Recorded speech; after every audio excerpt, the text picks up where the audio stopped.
Join me and follow the podcast Conspiracy Theories, where we explore what's really going on behind the official narrative. Like, what if the Loch Ness Monster isn't a monster at all, but an elephant? What do the richest 1% know that we don't? And why are they building all those bunkers? And really, what the heck is going on with the Denver airport? Join me every week to see just how high up this goes on the Spotify podcast, Conspiracy Theories. Listen on Spotify or wherever you get your podcasts. Craving your next action-packed adventure? Audible delivers thrills of every kind on your command, like Project Hail Mary by Andy Weir, where a lone astronaut must save humanity from extinction, narrated with stunning intensity by Ray Porter. From electrifying suspense and daring quest to spine-tingling horror and romance in far-off realms, unleash your adventurous side with gripping titles that'll keep you guessing. Discover exclusive Audible originals, hotly anticipated new releases, and must-listen bestsellers that hook you from the first minute. Because Audible knows there's no greater thrill than the one that speaks to you. Discover what lies beyond the edge of your seat. Start your free 30-day trial at audible.com/WonderyUS. That's audible.com/WonderyUS. So, Charlie, welcome back to Panic World. Things are fine now, right? Like, because last time we spoke, we were kind of worried about the direction of the country, but it feels like we figured it out. Yeah, there's a real course correction, basically since January 20th. We're on the right track now. Do you? Okay. I don't really know how I feel about this, but I'm hoping maybe you do, and you can help me through this feeling. Do you worry about the actual survival of American democracy now? Is that a thing that is like actually beginning to sort of like feel serious to you? God damn it.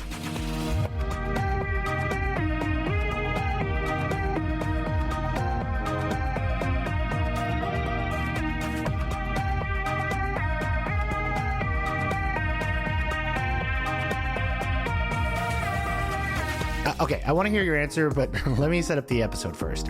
I'm Ryan Broderick. With me, as always, sometimes throughout the episode, unfortunately, is our producer, Grant Irving. He'll be popping in from time to time. This is Panic World, a show about how the internet warps our minds, our culture, and eventually reality. And nothing really sort of exemplifies that warping of reality more than Trump's first 100 days in office. Today, I want to look back at the fallout from the inflation panic, the first time we really saw the cracks amongst his supporters, which leads me to ask, is this going well for anyone? Is this great for any of his supporters? Joining me today is writer for The Atlantic, Charlie Warzel. Welcome back. I think you might be our second timer. Hell yeah. Wonderful. Yeah. So congrats. That's how you know things have really spun out of control. We're bringing you back in for Apocalypse Beat. And yes, last time you were on, we had talked about whether January 6th was a success or not. And we both spent an hour being like, I don't know, until the end being like, I think it was. It truly cracked my brain open. Like I left that and I just sort of stared at the wall for 2 hours. So that was fun. Hopefully we can have that happen again. Dude, our guests keep saying that for some reason. So we're now 4 months into the victory lap of the January 6th rioters. They're now running the country, and we're finding out, what happens when people who are in charge are really horny for human suffering and also suffer from like various forms of conspiracy theory brain rot. It's a tough time for everybody. So yeah, my question at the top, before we get into all the people starting to panic, are we going to survive this? Like talking to me today about this, I feel like has me at a level of concern that I may not have even had, 5 days ago. So I took a couple days off. Congrats. Humble brag. Okay. And it wasn't like I was like digital detoxing or whatever. Like I wasn't like tuning out information, but I was like, I'm not going to like dip in and seek out bad news, right? You're using the internet like a civilian, is what you're saying. And it was astonishing how little information came in. I think there's this assumption right now that like information, if it's bad enough, right, like will find you. And I think there was that a little with some of the tariff stuff, right? Like it's just like the economy might be melting down, and like, when the Dow plunges a specific amount, like that information shows up to like the most normie of normies in the world. But outside of that, it was like really alarming to me just how little information came through, and just like also how good I kind of felt about everything, right? It's like, it's spring. Like, Yeah. like it was really nice. And then Yeah, it absolutely rocks. I plugged in, like, you know, this morning, like it came back into certain things, and like, you know, I opened up Blue Sky, the constant like Trump administration 5-alarm fire of like the Blue Sky timeline, which sometimes can feel overwhelming, just like when you're in it and you're like plugged into information. It like hurt, but it also made me feel like, whoa, like this is hysterical, right? Like I was just out in the world for a few moments. Like this is like this is too much. Like maybe I shouldn't be here. And then you sort of realize that's part of the problem, right? Like the places that are sort of attuned to the emergency are freaking out. I think probably rightly so. But like if you're not in emergency land going into that, like there's so much friction switching these spheres that like there's like a barrier to entry almost. This is why I'm worried, to go back to the answer there. Like the reason I'm concerned about this is that I'm like, oh, it's like I totally get that like a vast majority of Americans just like aren't paying attention like at all. Yeah, no, I know exactly what you mean. There's a surrealness to it. I've experienced it twice actually in different ways. Like I've written and talked about like living in London through Brexit, which was essentially what we've done the last 3 months, but over the course of 5 years. So obviously it was a little slower, but there was this experience where like you'd go online and like it's the end of the world, and then you'd go outside and it's like, okay, well, things are like a little shittier than they were, but like I can still like take the bus and I can go to Wagamama or whatever. I used to work next to the Wagamama where that guy got poisoned by the Russian government. So like it was kind of a tourist attraction for me. That's your humble brag. Yeah, exactly. Humble brag. And I also sort of experienced this very briefly when I was in Hong Kong in 2019 during the last wave of protests. So like the city felt like totally normal to me as an out. I'd never been there before, but my friends who were living there were like, it is different. I was like, okay, but it's a normal, you're walking around, it's normal. You're reading that the Chinese government is obviously like freezing the city down and it's like cracking down. And the last protest happens and it's this big protest. It happens and then it's over and it goes like back to normal. And I do wonder if like the average American is like sort of expecting like if things are bad, like it'll be like on TV, you know, it'll be like tanks in the streets and stuff. And it's like, that's just not really how this plays out I don't think in the modern world. And there might be a way too that like this all happening with such proximity to COVID. Sure. Because it's like, well, like, I mean, I remember when I couldn't take my kids to school, right? Like clearly if the breakdown of United States democracy is as bad as like the people online braying about it say it is, then there will be these disruptions to my day to day. And it's like, well, not really, unless like, you know, but then there are these real things. Like up where I live in Western Washington State, there have been like a number of these like big ice raids, right? Right. And like you'll see it in like the local paper, and it's like a big headline, but it's not done in that like national news way. It's just sort of like 36 immigrants who worked for this roofing company are no longer there, and like the roofing company is, you know, going out of business because of it. And it's just sort of like, so fucked. Oh, they were all just rounded up and sent back home. And it's weird because it's like, it's very tangible. It's like it's happened in your community, but also it's not done in that way where it's like, you know, it's not like the Rachel Maddow like monologue about this, right? It's just sort of like happening. It's like some kind of police force that's secret, like some sort of secret. There's no analog for this. This has never happened anywhere. You know what I mean? Not to shit where you eat, but there was an Atlantic story yesterday that was like Trump is doing some sort of cultural Marxist project, and I was like a nationalist. There's no analog for this. This has never happened anywhere. Like a nationalist social. Is there a word for? Okay, we are freaking out, but it seems like the Trump supporters aren't liking what they voted for as well. So let's look back at the tariff panic, because I think it shows that this is way more insane than even his most public supporters wanted, and yet that somehow has no real effect on us inching closer to full fascism. But let's start with what I think are the three main factions, and all three had very unique reactions to these tariffs. So you have the Manosphere podcast world, like the Theo Vons, the Joe Rogans, the Dave Portnoys. UFC apparently has an entire company. Then you have reactionary Silicon Valley. So you've got like the All In guys. You've got various South Africans living in San Francisco trying to do techno apartheid. And then lastly, you have the white nationalists, you have the TPUSA people who have giant misshapen foreheads and too much gum for teeth as a ratio.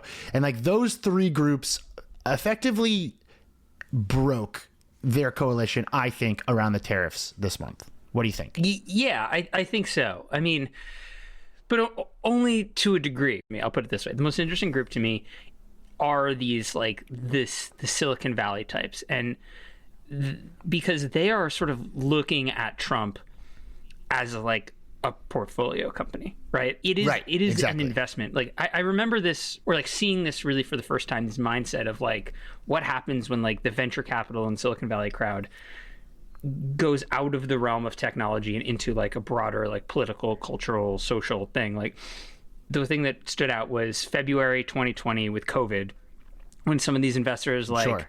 That guy Balaji, the crypto angel investor guy, and some of the Andreessen Horowitz people were like, we're going to do a policy of no handshakes, right? Like there's this virus in China and it's coming around maybe. And like, we don't want to do that. Like we're going to wear masks inside the office. We should do that. And people being like, these guys are weird freaks, right? Like what the hell? And then Sure. Obviously everything changed. Like they're making bets, right? They're always like they think of the whole world as like risk assessment and like long-term bets, and how do we like do this? And it's both financially but also reputationally. And this was like a huge reputational win for them. Oh, so you're saying that like the way that they think about, you know, the risk they take investing in companies or managing companies is how they see the whole world, right? That was like kind of turned like the light bulb on in my brain of like, oh, they don't just look at companies this way. They look at literally every single thing in their lives as like a potential stock or portfolio company or investment or whatever it is. And that's, I think, obviously how they've responded with Trump, but you could see it in the tariff thing. Like I made this reputational investment on Donald Trump. It was really interesting to watch them figure out like when to cut bait on the investment, like when to sell shares of Trump. Right. And some people sold all their shares and some people sold like some of their shares and, you know, like hedge. And it was just like, it was really fascinating to see them treat this like actual literal crisis that they helped cause as like a market fluctuation.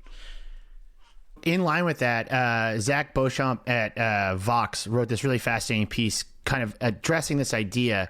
And I want to read a section of it. So he writes, people like Elon Musk, Peter Thiel, and Mark Andreessen all had demonstrable track records of success. The basic thinking was that they would serve as the rough equivalent of adults in the room. That's, of course, not what happened. Instead of restraining Trump, Musk has become perhaps his most dangerous enabler. Why? Because he and the people around him genuinely believed what they were saying in public.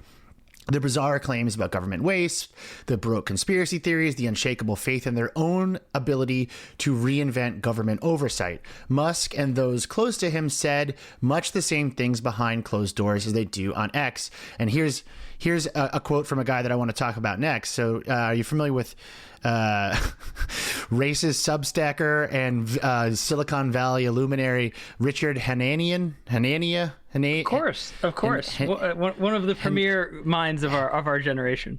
Hanania. So he wrote, talking to these guys privately, there's no distinction, Hanania says. He told Vox, it really is people radicalized by social media, which is a thing that Richard has been doing recently because he's clearly trying to like figure out where to pivot next because things are so clearly blowing up.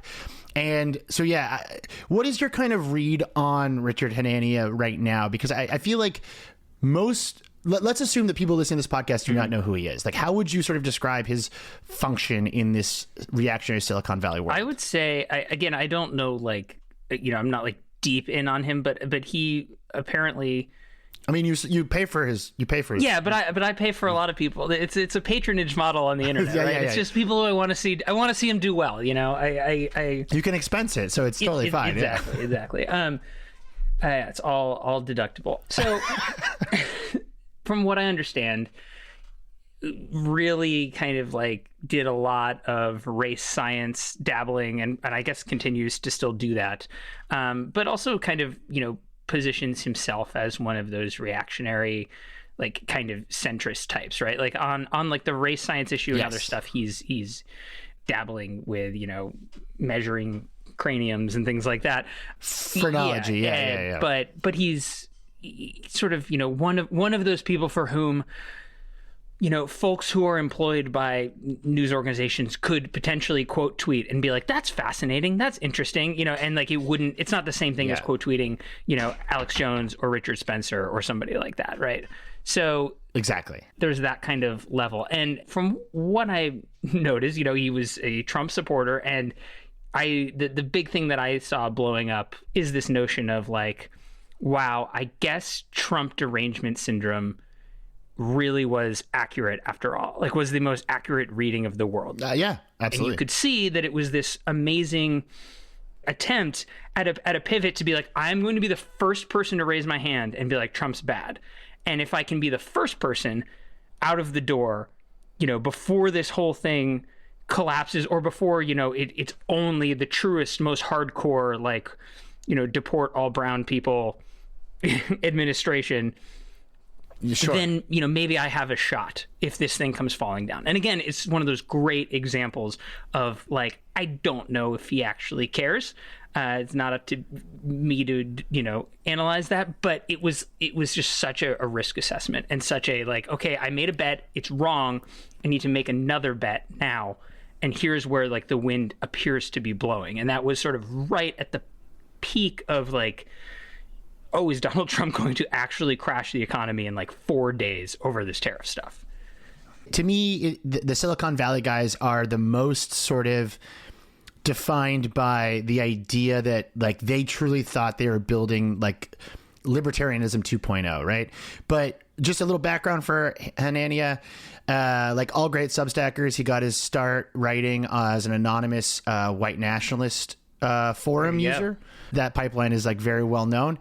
And he then published a book in 2023 titled The Origins of Wokeness, which does have some impact on Project 2025. He's in the mix, right? Mm-hmm. But I think the point about the Silicon Valley guys seeing this as a math equation and thinking like, okay, like we don't really care if Donald Trump is super, super duper racist because like we actually kind of like some of that stuff. And two, if like he's willing to build like feudal style techno city states, like it's all good. But then, you end up on tariff day with Bill Ackman having a complete meltdown. So you recently wrote about the VC kind of reaction. I guess let's call them the VCs, the Silicon Valley guys. You've recently wrote about their reaction to backing Trump. The same thing, I don't want to say that you and Hanania are writing similar things, but you also pointed out a similar skull shape, a similar connection between sort of what they're saying offline and online. So do you mind if I read your words to you, or will you be uncomfortable? Bring me on this podcast and you just ruin my reputation. I'm honored. Yes, no, please read my words back. Okay. I love it. Okay, so this is you in The Atlantic. For many outspoken VCs, backing Trump was a bet, much like investing in a portfolio company, one that came out with substantial risk. Should Trump's tariff scheme backfire completely by causing a recession or worse, their reputations as risk managers and complex systems thinkers would naturally be tarnished.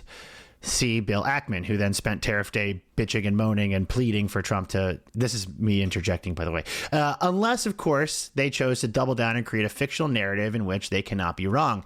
The truthers are, in essence, taking up their reputational investment as if the Trump administration was a stock they were holding. As Trump himself has proved throughout his political career, it is often easier to double down and build a fantasy world around your mistake than to admit you were wrong. So what I would love to sort of understand, like from how you see it, is like, why didn't the VCs do the Trump thing? Like, why did we start to see people like Bill Ackman be like, like they couldn't buy into the illusion the same way the ideologues could? Some of them did, right? So I was like looking at, I don't know how you say his last name, but like Keith Rabois or Keith Rabois, I don't know, like again, like a tech investor, longtime guy, totally down the Trump rabbit hole, right?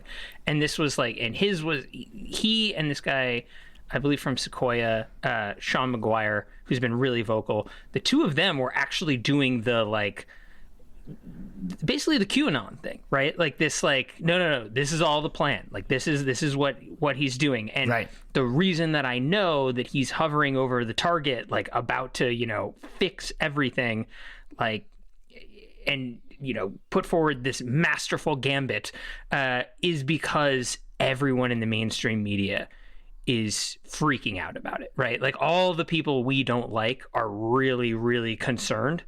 So clearly Trump is on the right track.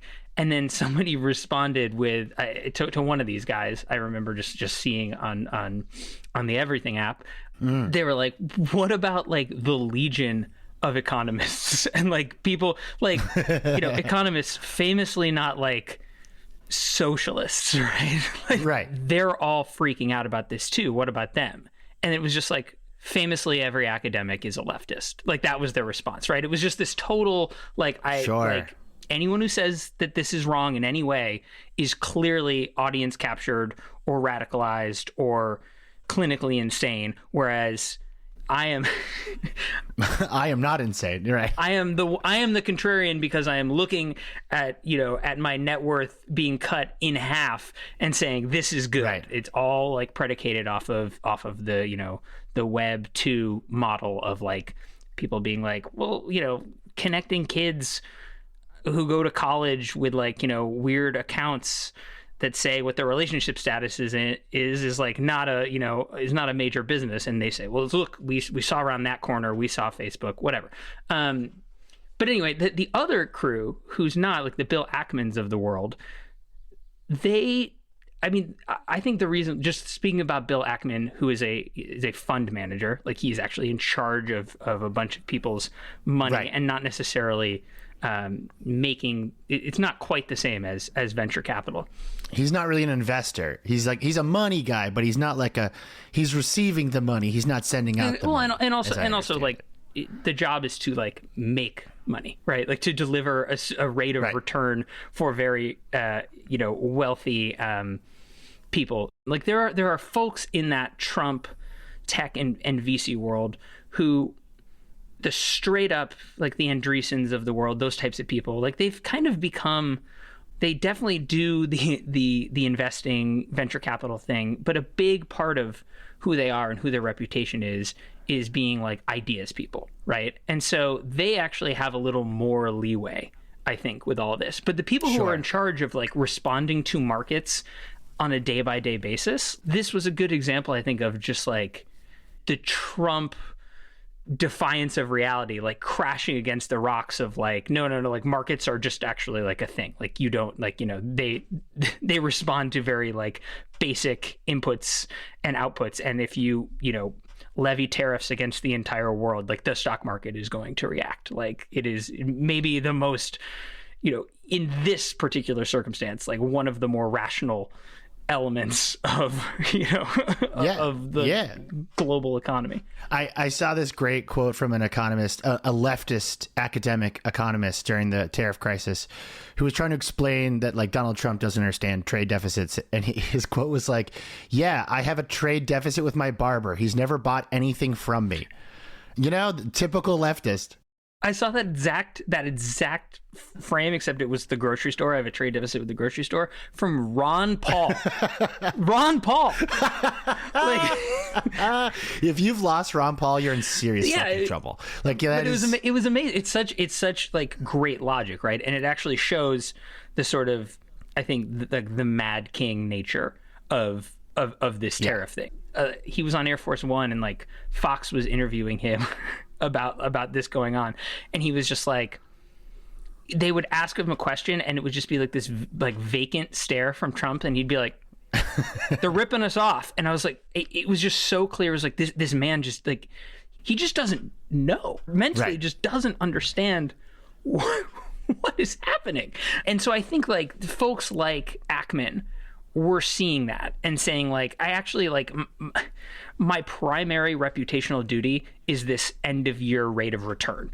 And like, if I don't have that, like it doesn't matter what my reputation is. My pathway to success is not having like 40,000 like MAGA folks with like pensions doing retail investing, like in my fund. Like he has to worry about like billionaires giving him money. Right. That's his bread and butter. And those people do respond to the market, like after a while. And that's why I think the tariff thing has been this really great sort of reality test for this, right? Like it was just this excellent way to sort of, as you were saying, breaking them down into like the three crowds, to look at all that and say like, okay, so who is like, where is somebody down, you know, like the MAGA rabbit hole? Like there are clearly the people like the Charlie Kirks of the world or the Benny Johnsons of the world who are so far down, and then there are these people who have made the investment but are willing to cut bait, like Ackman, if it went, you know, tits up or whatever. So I want to talk about kind of like the Mad King idea and the cult of personality, and you know,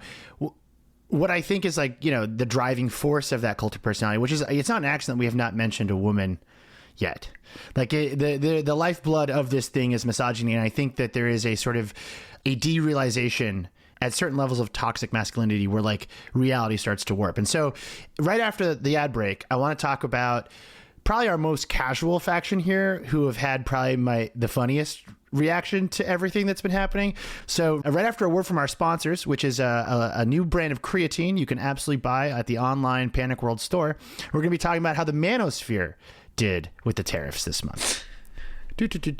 All I know about creatine is what I learned at an all-boys high school growing up, which was that it makes your muscles watery if you don't work out properly while taking it. Like, you get like watery muscles. I'm going to always continue to edit out anything bad you say about creatine. The only Are thing you on creatine? Are you on the team, bro? I cannot believe we do this every 4 episodes. Are you joking? Is this a bit at this point? I record and then like I have no memory of what happens, and if you edit anything out of these episodes, like I don't know that I said it. I'm leaving this in because we've now talked about you making fun of the watery muscles thing on microphone. Can I just say that I've, as a listener, I have sometimes, when you go to the ad break right before like teasing like the worst thing ever, like it's just like, here are some men who are going to be like fucking a jar of mayonnaise after a word from our sponsors, and I'm just like, man, like what is Allbirds, like the rep from Allbirds or whatever, you know, whatever, who's just like, or like the Chobani yogurt person who's like, cool, sweet, that's good, that's great. I love it. It makes me laugh so hard. Patreon.com/panicworld. That's really the only option for us, please. Yeah, and we do pickups where like I'll just cycle through like a bunch of them to see like if we can come up with like a really good one, you know, like it's a bit now. So unfortunately. This episode is actually sponsored by Retrospect, a highly specialized workshop and design studio based in Milwaukee, Wisconsin, committed to exploring and restoring and curating retro technology. The company started as a foray into the world of retro tech by supplying Polaroid with refurbished and restored vintage instant cameras, and now offers a full line of vintage camera models, in addition to developing official product collaborations with both national and international brands such as Peanuts, Mattel, Sanrio, and Fendi. Speaking of Polaroid, they sent me a Polaroid camera, and it was awesome. I took it on vacation. It was delightful. Highly recommend. And that's my personal opinion, not just because they're paying me to read this. Since 2008, Retrospect has pursued vintage electronics and the delight of analog technology, breathing new life into cameras, portable cassette players, classic gaming consoles, and other retro tech oddities. In an increasingly fast-paced world, it can be easy for digital convenience to become digital overload. I definitely have that problem, but luckily for me, I've monetized it significantly online. But for people who can't do that, Retrospect hopes the items they offer will allow people to slow down, step back, and enjoy a more tactile and intentional experience. You can use code PANIC10 for 10% off your first order. Visit retrospect.com for more information on the company and its offerings. And that's retrospekt.com/panic10. Have you ever heard of Insert Coin Clothing? They're all about trying to help people take their love of video games from the screen into the real world. You know, it used to be that people dressed up in a way to let you know what they liked, you know, what they cared about, and then people kind of forgot to do that. So it's great that Insert Coin Clothing is trying to help, you know, people show off their nerdy love of different video games. And they've got shirts for all kinds of different video games. You know, Ace Attorney, Astrobot, the Kojima games. I'm a big Metal Gear Solid 5 guy, so like that's pretty good. Mass Effect, Overwatch, you name it, they got it. And best of all, everything is official and made in partnership with the studios for those games, which is awesome. Because, you know, there's so much junk on Instagram, but Insert Coin Clothing, they're doing it the right way. Their product sizes come all the way from extra small to 3XL. Perfect for that drapey Gen Z e-boy look. You know, you could put like a little chain around your neck. TikTok loves that. Insert Coin Clothing ships worldwide, one flat cost for standard shipping, and it's always fully tracked, which is great. And they have a sweet little respawn function, and they will email you when they restock products in your size. You can find all that at insertcoinclothing.com, and their main social accounts are Insert Coin Tees on X/Twitter and Insert Coin Clothing on all Meta platforms. It's time to talk about Dave Portnoy. That's the 48th president that you're talking about. Just be careful. Charlie, that is so. This okay. The line that Grant wrote in the script is, all right, now let's briefly talk about our next president, Dave Portnoy. Wow. So congrats. Hell yeah. Congrats. I assume at this point, Panic World listeners know who Dave Portnoy is, but if you don't, he is the founder and sort of head of Barstool Sports. He's been kind of a fascinating figure throughout all of this because he was really quick to kind of be like, uh-oh. And also, unfortunately, came up with the term Orange Monday, which fucking rocks. Like, that rocks so hard. That's like a typical Boston piece of shit, like, reaction that I really find endearing, unfortunately, even though he's a very bad man. But I think he is important to look at because, like, he is such a casual in all of this, but he's also kind of like a foot soldier in the misogyny that like fuels the movement on a base level. All right. So if I can just like the reason why I made the joke about Portnoy being the next president is precisely because of what you just set up. Like the idea of like it all just echoes Trump Trump going down the golden escalator like so well. Orange Monday is an amazing term.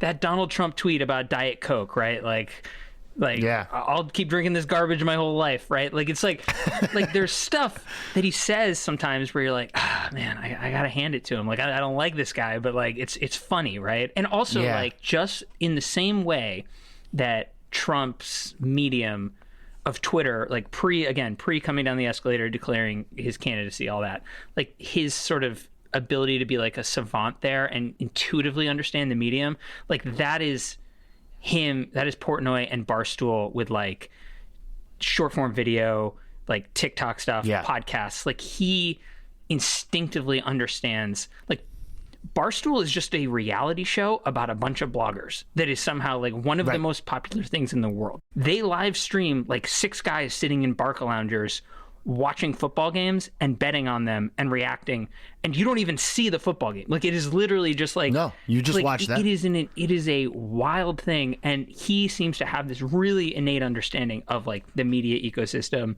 He echoes everything from like 11, 12 years ago of Donald Trump in this way where it's like, yeah, there's a lot of really kind of like messed up and misogynist like shit in Portnoy's past. But if you don't know that, there's also like, he's got a bunch of rescue dogs that are like kind of like adorable. And like he, you know, the pizza reviews, he does the pizza reviews. And like, and sometimes he just like goes off and dunks on somebody. And in that, you know, like masshole way, like sometimes it's like absolutely like cathartically hilarious. And so it all reminds me exactly of somebody who like isn't attuned to, you know, all the allegations of, you know, around Donald Trump or the fraud or the bankruptcy or the whatever, and just sees him as the apprentice guy and is like, yeah, this guy, sure, like why not, you know?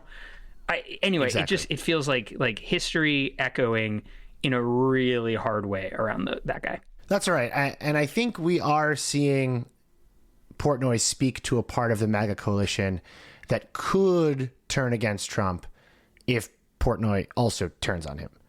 So let's run through a ticking clock of Dave. Let's run through a ticking clock of Dave Portnoy's big week, where he slowly realizes that he may have voted for more than he thought. April 3rd, Dave Portnoy fires off this post on X.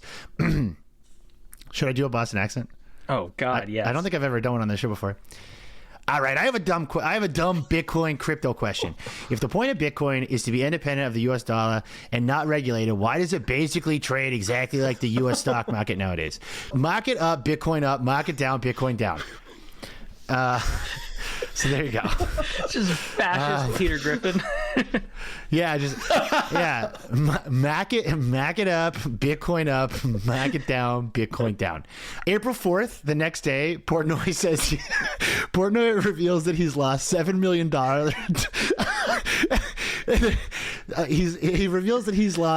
He claims he's lost $7 million in stocks and crypto. April 7th, he declares it Orange Monday. And then he starts making kind of veiled threats against Trump, which is really funny. And then on April 9th, Trump pulls back. Portnoy is seen dancing and singing to Celebration in a short video. And then on April 12th, he is seen hugging Trump at a UFC event. Which I feel like if I had to explain what this world is, that is essentially all of the things there. Yeah. It's so weird how there's that phrase, right? It's like, it's a big club and you're not in it or whatever, that is often deployed about elites in whatever thing. It's sort of the same thing to me, Portnoy hugging Trump in that way after just roasting him all week and declaring him the enemy. It's kind of similar to when right before the inauguration, I think it was Jimmy Carter's funeral, Obama was kind of smiling sitting next to Donald Trump, and you're like, oh, is it just is it all just a game? Is it really does anyone really care as much as the people who care? I'm not articulating the people myself who have properly, but it's the people who have to care, right? If you don't have to care, if you can lose $7 million in stocks and crypto and still have an internet connection that works in your home, if you can still afford to post, if they haven't repossessed your phone, then I don't think it really does matter, probably. Yeah. But anyway, to that point, I mean, it is also just amazing how there's guys in this manosphere space, right? You see it with Joe Rogan sometimes, you see it with Theo Vaughn. Joe Rogan a couple of weeks ago, I saw a clip of him being this is really hurtful to the movement when we deport people to El Salvador who are very clearly innocent, right? And boy, I sure wish he wouldn't do that. And it's him. It's the equivalent of oh, I caught him. Wait, I got the quote right here. So he said, "The thing is, you got to get scared that people." Should I do a Boston accent for this? Okay. So the thing is, you've got to get scared that people who are not criminals are getting lassoed. An incredible visionary thinker Joe Rogan is. You have to get scared that people who are not criminals are getting lassoed up and deported and sent to El Salvador prisons. Horrific is the quote. God, but it's just the way that these guys are that quote unquote condemnation, right, of extrajudicial renditions to foreign countries. It's similar to the way that someone would criticize I didn't like that, how he comported himself. It's almost it has the tone of I wish this would all be a little more civil, right? And right. There's just this weird way that these guys in this universe acknowledge the most heinous authoritarian tendencies of this guy, but the way they speak out against it is as if he said a swear word or something like that. It's Sure. that level of outrage. Again, they're hedging their bet, their portfolio investment just ever so slightly, but they're absolutely not they're not shorting Donald Trump here. Actually, much in the same way the Silicon Valley guys are wait a minute, I thought we were doing techno-libertarianism. I didn't know we were going to go full authoritarian lunacy. I think these guys are the same deal where they're wait, I just thought women weren't going to have good jobs anymore. I thought that's what we were doing. Some of it is just a content play, right? I think you were talking with a couple episodes ago with Felix about this with some of these guys, the Nelk boys and whatever. And it's the pivot is always just Donald Trump's good for content. Donald Trump's this is interesting. Donald Trump is funny. Are we part of it right? Are we doing that right now? Is that no? We're good. Please subscribe to our Patreon for $5 a month, and you'll get more about all of this. No, but you are exactly right. He is very good for content, especially if you're on his side. Yeah, the savvy that you can actually apply to Trump. It's never policy. It's never like grand strategy, but it is this idea of like finding these people and being like, oh, they need content. I'm really good at that, right? And like this is a natural partnership, right? Just like Trump in the Sharper Image in 1994, right? It's like he understands partnerships in that way, and these guys understand it too. The Trump movement could not have worked as well as it did this time around without that entertainment arm. Like, essentially, as we understand it, like, it was Barron Trump, which is like an insane thing that happened where he was like, hey, Dad, here's how entertainment works now. Get on these shows. And it works, too, because of the way that this podcast ecosystem works, right? Which is that they all... like, and again, it's not coordinated in some like, you know, backroom cabal way, but like so many of them are friends, or so many of them have realized that having, you know, this cinematic universe where Theo Von's on Rogan and, you know, like Shane Gillis is on every single podcast in that sphere, and then no, you can just say every single. I think he's on this one right now. Like he's coming on right after you. He and Post Malone are gonna drink 46 Bud Lights. Hey, don't threaten me with a good time. Let's fucking go. It would be pretty sick. That's when we're covering the mayonnaise fucker. That's the cool. You get the dystopia episode. He gets the mayonnaise. Post Malone gets a fun one. Yeah, damn, he gets all the good stuff. But like these guys are always in those spheres, and the result of that is just repetition, right? And like repetition changes culture. These guys maybe don't even necessarily know what they're doing, but they do have this instinct that it is like in this, you know, cinematic universe of podcasters, like this guy is not a bad person to be, you know, somewhat aligned with. That's right. And when he was running, he was organically good for everyone's business and good for Trump. But now these guys are starting to hedge. They don't want to sell too early and hurt their brands. But I think we are seeing that they're getting nervous. Recently, Portnoy amped up the language and posted that the stock market is Trump's doing. And to not, quote, piss on my leg and tell me, hold on, piss on my leg and tell me it's raining. So this is very, you know, this very well might be a group that could defect if Trump's governing becomes worse for their bottom line. Then his cultural cachet helps them feel strong and proud as, you know, annoying white guys. But that doesn't seem to be slowing down the fascism, which is the problem, which is aided quite a bit by the last group we need to discuss, these spineless demons willing to contort themselves into whatever Trump gets up to. And we're going to talk about all of that after a break from our sponsor, Prager University. You can learn all about how the Civil War was based on states' rights with Prager University. One of the most interesting figures in the tariff crisis to me has been whittle boy Ben Shapiro, because he was probably the biggest ideological figure to break the earliest. And this is what he said in the midst of the chaos.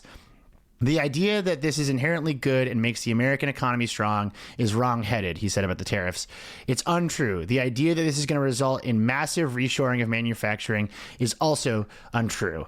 And then basically just like spent the week like aptly freaking out about the tariffs, which is not what the rest of his ilk would do. And it does show a split, because he's effectively a conservative from like 1993, teleported and shrunk down to fun size into 2025, which I think is a fascinating, you know, it makes him a fascinating comparison to the MAGA-brained, you know, full-size influencers that we typically deal with. Yeah, I actually, you saying that, I read this, like one of those New York Times, like long interviews with people, and it was with Megyn Kelly, and she like takes credit for him. But takes credit for him when she was at Fox, right? And Megyn Kelly at Fox was this sort of like, I'm the straight news person, and like clearly flogging right-wing, you know, talking points the entire time. But he kind of came up in that side of it, right? And I think that he's always... Sure. Again, like the best way to think about all these people, I think, is just as brands, right? Less as ideologues and much more as brands. You know, back in 2016... I remember the Anti-Defamation League released this report of like, who are the journalists who are being harassed on Twitter the most? Ben Shapiro was orders of magnitude more harassed than anyone else, right? Like anti-Semitic, just like the recipient of anti-Semitic hate, right? Like nobody has had their face photoshopped into a gas chamber more than him. And like he was very vocal about that, and very vocal about like Twitter, like fix your problem. Whereas like the movement was actually moving towards trying to court those people. So he was always like positioning himself on the outside of that. I think it's like a relatively savvy play, right? Because Daily Wire was huge on Facebook for a reason, because it's like that normie version of that, right? It's the posts that sort of like have an ideology around it that is of the broader MAGA ecosystem. It's like a quarter step removed, right? Yeah, that's right. And on the other end, the people who wanted to recruit, gas chamber photoshoppers, these guys, the vast majority of them, they reacted to the tariffs as necessary for a very specific reason. They justified it as a step towards a world where women won't work anymore. Yeah. Like, and I watched the monkeys with typewriters that weekend, and they used to do this on 4chan, but now they're doing it on X, which is much easier to use. So that's great for me. If you sit in those spaces, you can watch them over a period of time, create a narrative that ends up on Fox News the following Monday or Tuesday. You can set your watch by it. And that's when you start seeing the guys being like, tariffs or this, and it's like a photo, it's like a video of like girls dancing or whatever. Or like you get, Milo Yiannopoulos tweeting, men are depressed and addicted and broken because they have nothing left to do. They get no stimulation or satisfaction from BS email jobs. I'm telling you, white Americans will love working in factories again, making things in the image and likeness of God the Maker. Yeah. When you're posting that, bud, like things have spun out of control. Yeah. Like I mean, to be fair, he's lost the plot like 400 times. Yeah. Do you remember that brief moment when he exposed that like Kanye West has dental surgery related like nitrous addiction and brain damage, and was trying to like get him safely removed from an environment? I mean, the man is truly unbelievable. It's yeah. like it's such that right there. Like if that happens to be true, which I have absolutely no freaking clue.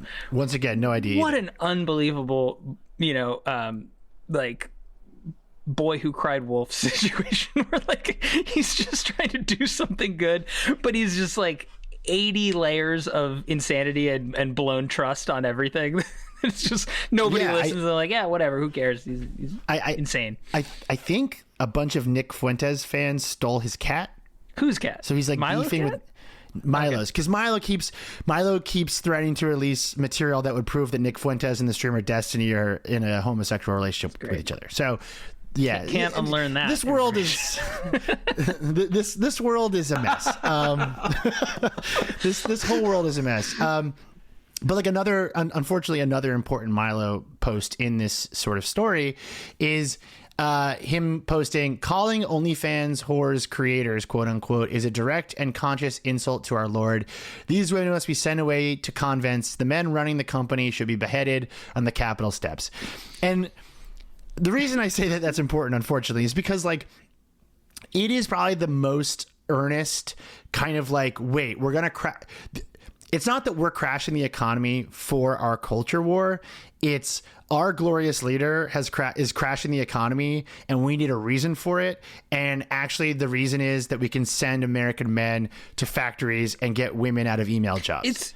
And like that's the order of events, as far as I understand. That post honestly sounds like ISIS. It is. No, it is. It's white ISIS. Of course, it is. It's like, I mean, which is truly fascinating. I think that this is a really like important contingent to track, because it's obviously not a message that will ever like broadly resonate in terms of like give men the factory jobs, right, so that they will have purpose again. And it will allow women to stop working in jobs and just, procreate and stay at home and, bake apple pies or whatever. What just feels really true about it is that it is just such a good reflection of rage, right? Of like rage and this idea, like biblical level punishment, right? That like certain people, like you must smite and like strike down certain people, and this like this depravity inside America that is mixed with this idea of this more compelling, sort of more marketable message of men have no purpose, right? Like, it's great to make things with your hands. It's great to, like, you know, have a reliable job in meat space instead of, you know, the internet. Like these things will actually solve some of these broader issues, like trying to find, you know, consensus with, you know, the anxious generation, and like going back to coal mines is like, it kind of freaks me out because I think that there is a market for that, but what it's actually motivated by is that other thing, that idea of like punishment, like, you know, like biblical level punishment, and this like restoration of, like, you know, white ISIS. I do wonder if part of it is like a demographic issue where, like, okay, so like follow my logic here. Steve Bannon sends Milo into 4chan to enrage like gamers, creates Gamergate effectively as a Breitbart narrative in like 2014. And they realize, wow, that's really powerful. Actually, like we can essentially have nationalist trolls online in a way that like America didn't really have before. Other countries had started to have kind of like, China actually has had nationalist trolls since like the 2000s. Like, we didn't really have an organized nationalist troll movement. Bannon sort of figures out a way to connect those dots there, and they start using them a lot for all kinds of stuff. Trump's first campaign, you have Pepe the Frog shit everywhere. It's like full, like the incel army. And they continue to use the incel army over the next decade. And I do wonder if that has had a mutating effect on ideological right-wingers and far-right thinkers who now like only understand their own supporters as psychopathic incels and are like, we should get them off the computer and put them in factories. Yeah. Probably a little bit, for sure. I mean, there is a little bit of creating the monster and trying to figure out what to do with it. It's like you're only surrounded by incels for so long. You're like, well, all men need to get off the computer and go work in the mines because they love anime girls too much. So we've got to send them to the mines. Yeah, it's also like, it's the one thing that gives me a little bit of hope, right? And I'll tell you what I mean by that. Oh yeah. Which is that it is like, and again, I'm probably overestimating rationale and like hopefulness in the world, but I feel like, to your point of like losing the plot, like when the tariff thing was happening, right? Like, and Benny Johnson is like, you know, talking about like, you won't even notice that you've lost money. Losing money does not matter. Like, it's ones and zeros. Yeah. And then that right-wing account, the Quartering, is like, you don't need an iPad. You want an iPad. You don't need a computer. You want a computer. You don't need running water. You want running water, right? Like all that stuff. That's true. That's true. Those are all true things. Yeah. Like clean air. Like you want it because you're soft. But those messages, obviously they can get laundered through the right-wing media ecosystem and sort of put into a framework, which is why I think the anxious generation like format of that is like very scary and compelling. But this idea of like, we want to send, yes, your kids are not going to have the same standard of living, you know, as you did, is like one message, and then your kids aren't going to go to college because somebody has to mine the coal is like not like an amazing political message. Like there is a little bit of like being so far down the rabbit hole that you do start to like lose people in a way where it's like, this is not what I signed up for, right? Or do you feel like it's just going like, I just feel like it's a really bad political strategy to basically say like, no, your kids are going to be in the fact. Other people's kids, that's one thing, but it's like your kids are going to grow up and, you know, refit copper pipes like that. I don't know. Well, Charlie, you've walked right into our trap because the next 4 pages of our outline are historical proof that this is very normal in an authoritarian regime. So Ceausescu's Romania. I'm leaving. 1966. He enacts Decree 770, banning all abortion and contraception in Romania, and he adds an economic and cultural incentive for women to have lots of children. He designates the title the heroine mother for any woman who bore and brought up 10 or more children, with the idea of raising birth rates and, of course, helping the economy. This is the inspiration for a little thing. Maybe you've heard of it. The Handmaid's Tale, Charlie? Have you ever heard of The Handmaid's Tale? Putin's Russia, 1992. The birth rate in Russia begins shrinking for the first time in decades. The population overall shrinks as well. And so in 2007, Putin introduces the maternity capital policy, basically creating an incentive for women to have children to work in sort of factories or mines or what have you. Orban's Hungary, 2019. Charlie's face is like just completely devolving. I literally walked into saying it can't happen here. It's just the worst version of what I'm supposed to be. Charlie was having such a great time pontificating. He couldn't realize my face was doing the thing from the Grinch, where it's just slowly curling up as like you're walking right into the final part of our episode. No, but in all seriousness, in all seriousness, what I do think is confusing and interesting and like worth pointing out about how Trump is going about this and how his ideological arm is going about this is that they are not, I think, going at it in the same direction in order as previous dictatorships that have gone down this road. They are almost going in the reverse. Like Trump has an insane economic policy that makes no sense based on a fundamental misunderstanding of how things work. And his most fervent supporters are creating authoritarian explanations for it. And that is different. And I think that's why you're saying, you know, like, wait, like this can't, like this doesn't make sense. And it's like, it doesn't, because they're going in the reverse, I think, in many ways. Yeah. The administration has task rabbited it, you know, essentially. That's a perfect way of thinking about it, because like, I do think, and tell me what you think here. I think that the far right populism wave of the 2010s is actually ideologically distinct from what Trump is creating now, which in many ways is probably like stage 2, but we've just never seen stage 2. We are not in a situation where Trump has complete control over all branches of government and is doing whatever he feels like. We are in a weirder, more modern version where he is effectively crowdsourcing his own authoritarian regime in real time in front of us. And that is I've never seen anything like that. I've never heard of anything like that. It's the flash mob version of like goose stepping. Hey Grant, that's the episode title. It's goose stepping as a flash mob is the episode title. Thank you very much. No, but I think you're totally right. It is an open source, it's crowdsourced, it's different. It is different. Yeah. I'm trying to think of what the effect of that is in a bunch of ways, and my immediate feeling on that is like it's how he manages Trump to avoid certain criticism and like certain association, right? Like, because you could be like, the guy's just like an old dude who says everything's computer, right?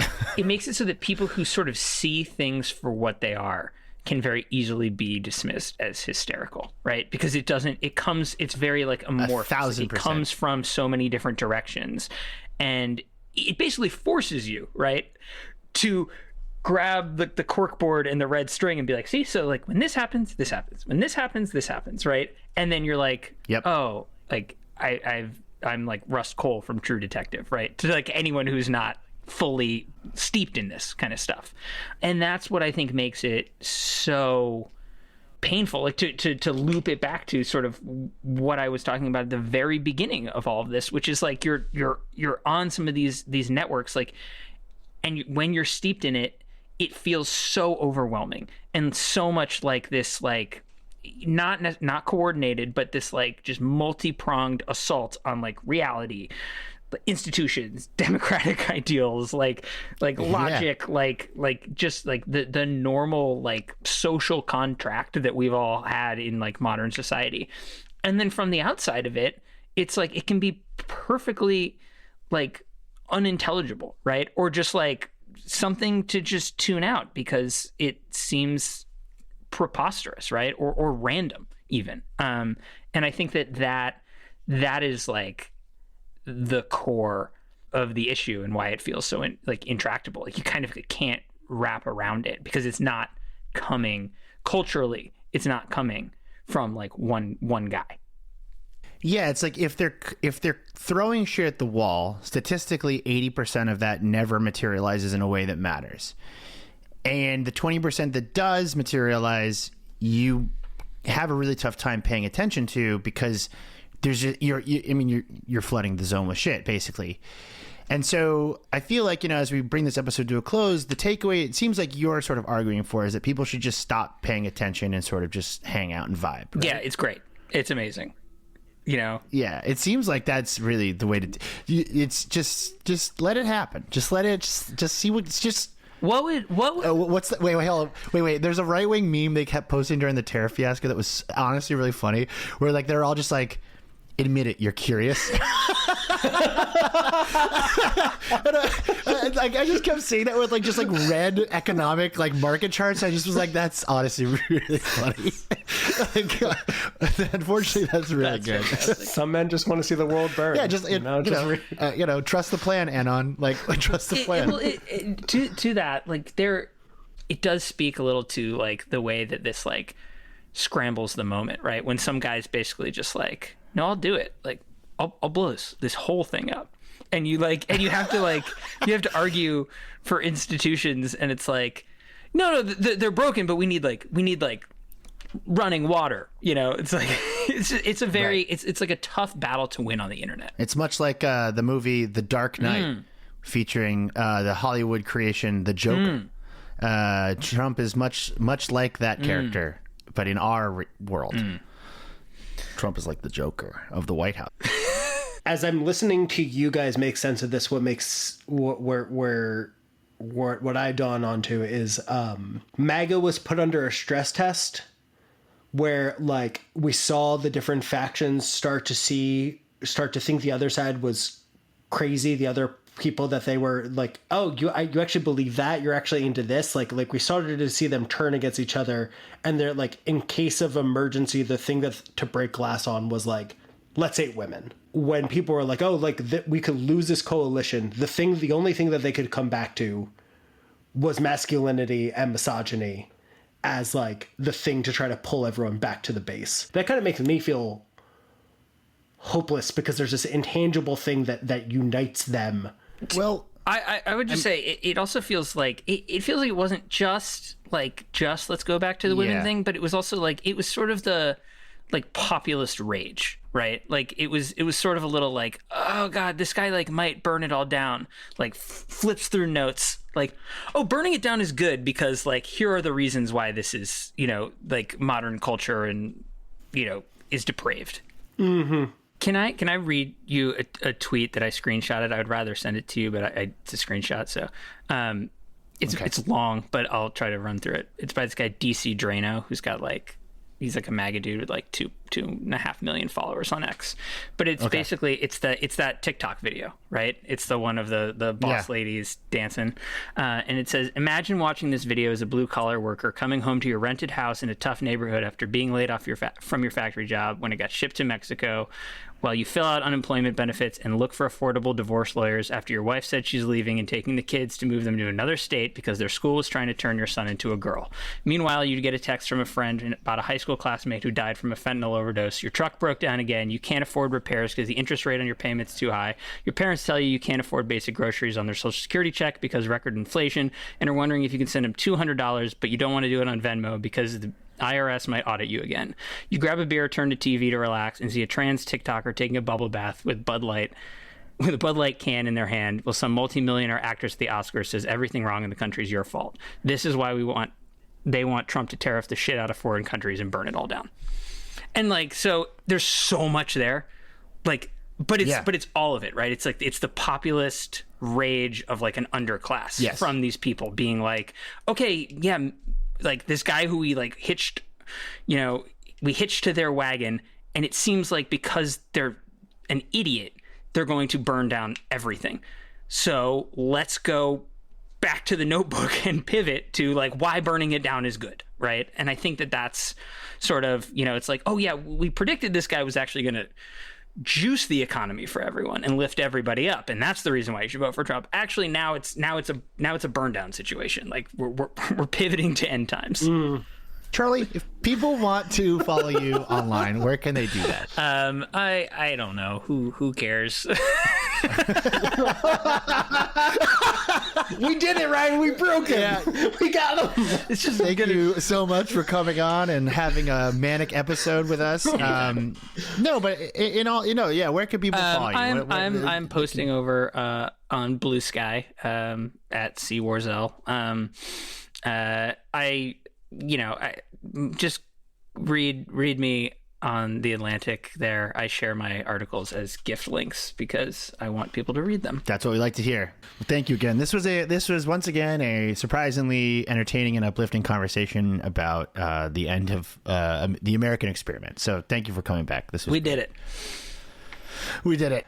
Do you know that you sign off every podcast now saying it's such a surprise that we had a great miserable time. It always is a surprise. It always is true. It always is true. Panic World is a Garbage Day production. Subscribe to the newsletter at garbageday.email. Panic World is written and produced by Grant Irving. It's hosted by me, Ryan Broderick. Our amazing researcher is Adam Bumas. It's engineered by Rebecca Seidel. Our deranged logo was created by Gabby Cash.